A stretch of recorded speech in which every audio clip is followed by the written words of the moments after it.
बिस्मिल्लाहिर्रहमानिर्रहीम। आप सबको अस्सलाम वालेकुम। आज जिस फ्रेगरेंस के बारे में हम बात करेंगे ये ज़ूलॉजिस्ट ब्रांड की है और इसका नाम है कोआला। मैं आप लोगों को पहले इसकी बॉटल वगैरह दिखाता हूँ, प्रेजेंटेशन दिखाता हूँ, उसके बाद मज़ीद इसके बारे में बात करते हैं। ये रही इसकी बॉटल, ये सामने आप लोग देखें ब्रांड का नाम लिखा हुआ है ज़ूलॉजिस्ट। ये ऊपर एनिमल जिसका आई थिंक ये नाम है कोआला और एक्सट्रेट द परफॉर्म वर्जन है। 60 ml की बॉटल है और ये ज़ूलॉजिस्ट ब्रांड का लोगो जो इसकी कैप के ऊपर है। हल्का सा ब्लैक सा लेदर है, हैवी मेटालिक कैप है ठीक ठाक, और ये लेदर स्ट्रैप इसके ऊपर लगा हुआ है और ये गोल्डन स्प्रेयर इसका, ठीक है। ये इसकी बड़ी डिफरेंट सी बॉटल है, ये सीधी पड़ी हो तो भी थोड़ा सा इसका ये फ्रंट से बैक की तरफ लीन करती है, ये आप देख सकते हैं इसकी बॉटल इस तरह। बाकी वकास अहमद से मुझे ये मिल रही थी अच्छे प्राइस के अंदर, पार्शल्स मिल रहे थे, ये आप देख सकते हैं पार्शल्स मिल रहे थे तो मैंने उठा लिए। बहरहाल अगर अब मैं इसकी खुशबू आप लोगों को डिफ़ाइन करूँगा, आप लोगों को अगर समझ आती है, क्योंकि बहुत सारे लोग इस तरह के होते हैं जो कि नीश फ्रेगरेंसेस लेना चाहते हैं, नीश फ्रेगरेंसेस ट्राई करना चाहते हैं, तो उनके लिए स्पेसिफिकली ये है कि मैं फिर ये रिव्यू बना रहा हूँ। आप इसकी खुशबू को पहले देख लें, उसके बाद आप इसका डीकेंट भी ले सकते हैं, फुल बॉटल भी ले सकते हैं। बहरहाल ये 60 ml की बॉटल है, एक्सट्रेट द परफॉर्म, और 35,000 35,000 रुपीज़ पाकिस्तानी के लगभग इसकी प्राइस है। मैं आप लोगों को एक चीज़ एडवांस में बताता चलूँ कि unlike this fragrance snowy owl, इस ब्रांड की ये एक फ्रेगरेंस ऐसी है जो कि थोड़ी सी ज़्यादा डेयरिंग है। Unlike this one is easy to like for me. मतलब नीश के अंदर भी अगर आपने इसको नीश फ्रेगरेंस जो होती है ना, मैंने आप लोगों को पहले भी कई दफ़ा बताया कि उसमें जो एक परफ्यूमर होता है वो अपने एक आर्ट को, अपने कंसेप्ट को परफ्यूम के अंदर उतारता है, ठीक है। और ये ज़ूलॉजिस्ट ब्रांड वाले हैं, इन्होंने तो क्लेम भी यही किया है कि हम ह्यूमन और एनिमल के जो इंट्रैक्शन है उसको उसको मतलब जो इन्होंने किया है इंट्रैक्शन, उसको हम परफ्यूम के अंदर लेकर आना चाहते हैं, ठीक है। तो इसको मैं इसकी जो खुशबू डिफाइन करूंगा ना, वो कंसेप्चुअल भी डिफाइन करूंगा, ठीक है, क्योंकि it's a totally conceptual based fragrance, ठीक है। ज़बरदस्त किस्म की फ्रेग्रेंस है, मैं आप लोगों को डिफाइन करता हूँ, उसके बारे में फिर मजीद इसके बारे में बात करते हैं, ठीक है। अच्छा, जो कोआला इसके ऊपर ये जो एनिमल बना हुआ है, ये जो कोआला इसके ऊपर एनिमल ये आप देख रहे हैं बना हुआ है, जहाँ तक मेरा ख्याल है, मुझे इतना वो ज़ूलॉजी के अंदर या एनिमल्स के अंदर अ, अ, इतना इंटरेस्ट नहीं है। कुछ एक दो एनिमल्स हैं जो मैंने रखे हुए हैं। तो बहरहाल इस एनिमल के बारे में मुझे ऐसे लगता है कि ये ऐसी जगह पर रहता है जहाँ पर सिट्रसिस के पौधे भी होते हैं, जहाँ पर यूकलिप्टस भी होता है। यूकलिप्टस एक दरख्त होता है, आप देख सकते हैं उसको, बड़ा ज़बरदस्त, उसके पतले पतले लंबे लंबे से पत्ते होते हैं, और उसको जब आप खुशबू करते हैं तो मिंटी, ठंडा एट द सेम टाइम, और एट द सेम टाइम आप उसको कह सकते हैं कि ठंडा ठंडा मिंटी मिंटी सा, और ग्रीन ग्रीन सी उसकी खुशबू होती है। जब जुकाम लगता है आपको, आप में से किसी को भी, तो उसके पत्ते अगर हम सूंघे ना तो जुकाम ठीक हो जाता है, ठीक है। तो ये जानवर मेरे ख्याल में, ये जो कोआला है, ये किसी ऐसी जगह पर रहता है जहाँ पर ये सिट्रसेस और ये इक्लिप्टस की खुशबुएं वगैरह ज़्यादा होती हैं, ठीक है। तो उस कंसेप्ट को इन्होंने परफ्यूम में कैसे उतारा, आप लोगों को पहले मैं इसकी खुशबू डिफाइन करता हूँ, उसके बाद मजीद इसके बारे में हम बात करते हैं। जैसे ही आप इसको लगाते हैं, इसके स्टार्ट में वही यूकलिप्टस की खुशबू प्लस कड़वे से सिट्रसिस की खुशबू आती है। अब कड़वे से सिट्रसिस का मतलब ये है कि जो ग्रेप फ्रूट होता है वो बहुत इतना बड़ा, मतलब माल्टे की तरह का एक होता है, लेकिन कभी आप उसको खुशबू करें तो वो सिट्रसी सा खट्टा तो होता है, लेकिन वो थोड़ा थोड़ा, बिल्कुल थोड़ा थोड़ा कड़वा भी होता है, थोड़ा थोड़ा, बहुत ज़्यादा नहीं, थोड़ा थोड़ा कड़वा भी होता है। तो वो यूकलिप्टस जो मैं आप लोगों को, यूकलिप्टस जो दरख्त बता रहा हूँ, आप कभी उस दरख्त के पास खड़े हो जाएं तो ग्रीन मिंटी ठंडी ठंडी सी उसके पत्तों से खुशबू आ रही होती है। बहुत सारे लोगों को ऑलरेडी पता चल गया होगा मैं किसकी बात कर रहा हूँ, इक्लिप्टिस का जो दरख्त होता है। तो उसके साथ आप ज़रा सी, बिल्कुल थोड़ी थोड़ी, आप कह लें कि 80% इक्लिप्टस की, और बैक पे हल्की पुल्की खेलती हुई सिट्रसिस की खुशबू, जो कि मोस्टली ग्रेप फ्रूट से ली गई है, और वो हल्की हल्की हल्की हल्की कड़वी, हल्की सी कड़वी है, बहुत ज़्यादा नहीं। तो उस वजह से आपको ऐसे, अगर आप आंखें बंद करके इस खुशबू को लगाएंगे तो आपको लिटरली ऐसे फील होगा कि आप एक सफ़ेदे के दरख्त के पास खड़े हैं, जहाँ पे हल्की हल्की मिट्टी की खुशबू भी आ रही है और कहीं पे सिट्रसेस के कोई दरख्त भी लगे हुए हैं। Literally you will feel like that, मतलब ये इस तरह का कंसेप्ट इसके अंदर उतारा गया है। ओके, ये तो हो गया इसका स्टार्ट।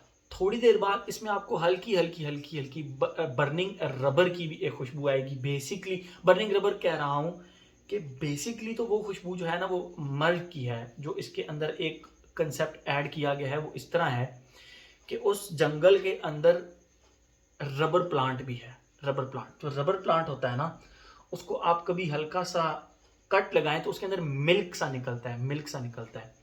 और उस मिल्क की जो खुशबू होती है ना वो रबर की तरह होती है। थोड़ी सी आप कह लें कि उसकी जो रबर की खुशबू होती है वो थोड़ी सी जलते हुए रबर की खुशबू होती है, इस तरह की। तो ये जब एक कंसेप्ट कंप्लीट होगा ना, यूकलिप्टस प्लस सिट्रसिस प्लस एक हल्के से बर्निंग रबर की खुशबू, तो वहां पे आपको प्रॉपर इस तरह लगेगा जिस तरह आप एक प्रॉपर वाकई एक जंगल के अंदर खड़े हुए हैं। ठीक है, आप एक जंगल के अंदर खड़े हुए हैं। और जब इसका सेकंड फेज आता है तो वहां पे यूकलिप्टस प्लस रोज की एक खुशबू आती है। यूकलिप्टस की खुशबू यहाँ पे भी कायम रहती है, उस दरख्त की खुशबू प्रॉपर उसके पत्तों की और उस पूरे दरख्त की खुशबू आपको आती है, लेकिन हल्का सा रोज भी इसके अंदर इंट्रोड्यूस होता है। अब रोज किस तरह का है? ठंडा सा, प्रिकली हीट पाउडर की तरह का रोज। ठीक है, वो इसके अंदर आपको फील होगा और वो बहुत ही, वो फेज बहुत ज़्यादा ज़बरदस्त लगता है आपको। आपको लिटरली ऐसा लगता है कि जिस जगह पर आप खड़े हैं, जिस जंगल के अंदर आप खड़े हैं, वहाँ पे अब फ्लोरल्स भी इंट्रोड्यूस हो चुके हैं और मोर स्पेसिफिकली रोज भी उसके अंदर इंट्रोड्यूस हो चुका है। ठीक है, तो एक रोज इंट्रोड्यूस होगा, यूकलिप्टस के साथ एक रोज आ जाएगा। देन उसके बाद उसके बाद जो इसका मतलब सेकंड फेज हो गया, थर्ड फेज के अंदर आपको प्रॉपर इस तरह लगेगा जिस तरह एक शेव्ड पेंसिल होती है ना, शेव पेंसिल, उसके साथ आपको स्वीट पाउडरी डस्टी सी खुशबू एक आएगी। और वो जो बेसिकली मैं आपको शेव पेंसिल बता रहा हूँ वो सैंडलवुड की तरह की एक खुशबू है, सैंडलवुड की तरह की, और उसके साथ एक उड़ती हुई धूल की खुशबू। यस भाई, बहुत ही मुश्किल कंसेप्ट्स हैं इन फ्रेग्रेंसेस के। मुझे खुद इनको समझने में, इनको बयान करने में बड़ा बड़ा ही मुश्किल लगता है। और ये वाकई जिस तरह मैं आप लोगों को बता रहा हूँ ना, आपको वाकई इस तरह फील होगा कि आप एक यूकलिप्टस के दरख्त के पास खड़े हैं और आपको वाकई फील होगा कि शेव्ड वुडी पेंसिल, मतलब शेव पेंसिल की तरह जिस तरह स्पाइसी सी वुड्स होती हैं, वो बेसिकली वो जो पेंसिल होती है उसकी थोड़ी सी स्पाइसी सी खुशबू होती है। तो वो शेव पेंसिल की खुशबू प्लस कहीं कहीं हवा चल रही है तो डस्ट उड़ रही है, तो उस डस्ट की खुशबू, लिटरली इसका थर्ड फेज इस तरह का है, लिटरली इस तरह का है। और ये फ्रेग्रेंस फॉर मी ये एक पसंद आने वाली खुशबू है। अगर हर किसी को ना सही तो 70% लोगों को पसंद आने वाली खुशबू है। 70% लोगों को, 75% लोगों को ये पसंद आने वाली खुशबू है। इस पूरे ब्रांड में मैं आप लोगों को ये कहूँगा कि ये तो ज़रूर ट्राई कीजिएगा, ये ज़रूर ट्राई कीजिएगा। ठीक है, 2020 के अंदर लॉन्च हुई थी, अगर मैंने पहले नहीं बताया। ये तो होगी इसकी खुशबू। अब हम आते हैं अपने पैटर्न की तरफ, age, gender, longevity, projection. Age की अगर बात करें तो इक्लिप्टस की वजह से इसके ऊपर मैं कोई एज ब्रैकेट नहीं लगाना चाहूँगा, बट स्टिल क्योंकि ये एक नीश फ्रेग्रेंस है, थोड़ा सा आगे जाके थोड़ा सा रोज़ की वजह से, थोड़ा सा डस्ट की वजह से, शेव पेंसिल की वजह से थोड़ा सा, बिल्कुल थोड़ा सा ये डेयरिंग होती है। वहाँ पे मैं 25 ईयर्स की ब्रैकेट लगाऊंगा। लगाने को तो ये यंगस्टर्स भी लगा सकते हैं। अच्छा, मज़े की बात, ये खुशबू मैंने जिस जिस बंदे को भी ऐसी खुशबू कराई है स्प्रे से, उसने कहा यार ये क्या अजीब सी चीज़ है, बट जब मैंने स्प्रे किया उनको तो their concept was totally change. उन्होंने कहा नहीं यार, लगा के तो ये बड़ी मज़े की खुशबुएं हैं, लगा के तो ये बड़ी मज़े की खुशबुएं हैं। इसके बारे में भी इवन मुझे ये कहा गया कि ये बड़े मज़े की खुशबू है, लगा कर अगर आप इसको इस तरह खुशबू करेंगे तो I am really sorry in advance. लेकिन ये खुशबू ये इस तरह है, कोआला की बात कर रहा हूँ मैं, ये इस तरह है कि आप इसको यूं भी खुशबू करेंगे तो आपको थोड़ी सी एक्सेप्टेबल लगेगी, लेकिन लगा के आपको ज़्यादा मज़ा आएगा। जब ये खुलेगी ना इसकी खुशबू तो ज़्यादा मज़ा आएगा। तो एज रिस्ट्रिक्शन में चलें 25 साल की एज ब्रैकेट इसके ऊपर लगा देता हूँ। एज हो गया। जेंडर की बात करें, मेल, ये एक नीश ब्रांड है और फीमेल मेरे ख्याल में इस तरह की फ्रेग्रेंसेस शायद पसंद ना करती हूँ, तो for me it's a male fragrance. Longevity projection की बात करें एक्सट्रेट द परफॉर्म है उससे खैर इतना फ़र्क नहीं पड़ता, कुछ एक्सट्रेट द परफॉर्म भी परफॉर्म नहीं करती, but this thing performs really well. 12 hours on my clothes, ये 12 आवर्स तक इन्होंने लास्ट किया और प्रोजेक्ट कम अज़ कम 3 घंटे किया। ये वही खुशबू थी जो कि मैंने स्प्रेयर से जब लोगों को सुंघाई तो उनको पसंद नहीं आई, जबकि मुझ पे लगे हुए बहुत सारे लोगों ने कहा यार बड़ी ज़बरदस्त सी खुशबू लगाई हुई है, और मैंने उनको बताया भाई मैंने यही लगाई हुई है, तो दे वर सरप्राइज। उन्होंने कहा नहीं यार प्लीज़ हम गलत थे, ये इस तरह जो आ रही थी खुशबू वो और थी, जो अब लगे हुए आ रही है खुशबू वो टोटल और चीज़ है भाई, दैट्स समथिंग डिफरेंट। तो इस लिहाज से प्रोजेक्शन भी ये कम से कम 3 घंटे करती है। मुझसे एक आर्म लेंथ से भी ज़्यादा दूर लोगों को इसकी खुशबू आ रही थी तो उन्होंने इसकी तारीफ़ की ना। तो ये तो हो गया इसका एज, जेंडर। वेदर की अगर हम बात करें, मेरे ख्याल में आप इसको गर्मियों में भी लगा सकते हैं, फॉल विंटर हर सीज़न में लगा सकते हैं, ठीक है। ओकेजन की अगर बात करें तो येस मैंने इसको ऑफिस में वेयर किया है, 2 से 3 दफ़ा मैंने इसको ऑफिस में भी वेयर किया है। I had no problem with this fragrance, I am talking about koala.